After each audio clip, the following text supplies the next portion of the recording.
اور کہو ایک مصیبت بھی تجھ پر آئے گی۔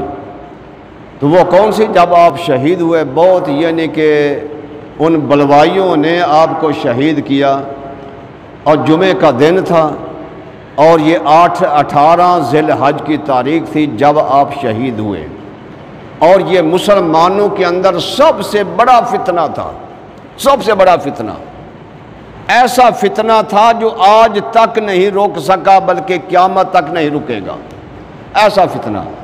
کیوں؟ پہلے مسلمانوں کی تلواریاں تھیں، وہ کافروں پر چلتی تھی، کافروں پر چلتی تھی، اور اس وقت مسلمانوں کی تلواریں مسلمانوں پر چلیں، یعنی وہ جو بلوائی تھے وہ بھی کلمہ پڑھنے والے تھے، انہوں نے آپ کو شہید کیا۔ تو یہ ایسا فتنہ ہوا کہ آج تک یہ فتنہ رک نہیں سکا، آج بھی یہ فتنہ مسلمان